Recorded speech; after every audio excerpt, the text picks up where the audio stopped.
So while we're working on barns, JR figured he'd explain something to us. A little bit of barn mechanics in action here, I guess, huh? Or not about action. So in the old days, circa 1900 and stuff, of course they moved everything. All the hay was all moved by hand. It was all loose. So this, which I don't think was unique to our farm, but this was what was used on our farm. They would drape these over the hay wagon, and then you would pile hay on it. So then when you went to lift it, you brought this side up, and brought this side up, and this, that's interesting, latched together. And so when they picked it up, it was a sling. It would pick the whole amount of hay up off, or section of it. This barn's equipped with a trolley, which has a gearbox and everything up in it. You can't really see it up there, but you bring it into the middle of the barn, take it to where you want, and in this case, when you got to where you wanted, you pull it. This stayed attached to the hook on the trolley. This would fall away, and boom, everything would fall. The hay would fall out. Okay. So this was mass movement. I guess it would have been like. Oh, okay. So it goes from that one in and around and back in to that one, and then over. So it's like almost one continuous rope on the outside edge. And one in the center. And and whatchamacallit, braided back in itself. Yeah. On the ends, but yeah, that was the means in which I think it would have been. That's a neat little clip.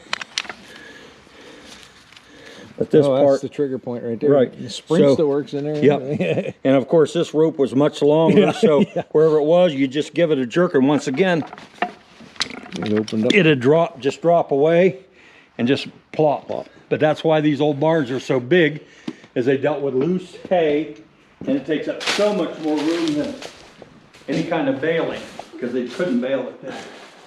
There's the rope. You can see the rope there goes up to the trolley in the center. I'm not climbing up there, especially whenever we've got nice little bow there going. But if I can get on the other side, show that better. Huh? And I've seen those trolleys where they stuck out the end of the building before. Yeah. And they would take it from the outside, and they have to bring in the. You bring it up from the outside. From the outside, but this you have to pull inside and. Yeah, these ones, our barn's designed the same way. You pull right up the ramp, stop right here in the middle, and then you lifted it, and you could take it either way, and it's like half the distance. Of course, they probably use horses. Now that rope that I'm looking at that's running across over here, that pulls the trolley down the track. Yeah. To go laterally. Must be, yeah. Yeah, that's what I'm seeing. I don't know how it comes back. You'd have to have another, because it goes to a pulley over here and then back down. Right. Yeah, because I was. Now, what I was wondering, because I've been in this barn for years and I never really thought about it, would this have a floor up here for the hay to sit up on? No. How do you hold the bales up? Or are they just stacked from the ground up? I mean, it's just like stacking grass. Yeah, just keep going. You just keep stacking it up, and the hay mow gets taller and taller. Right, got you. But that's like ours. There's no rope or anything up amongst the gears, because that's like a gear reduction system up on that trolley, so that. Oh, it does have a gear reduction. Oh, okay. Yeah, it's.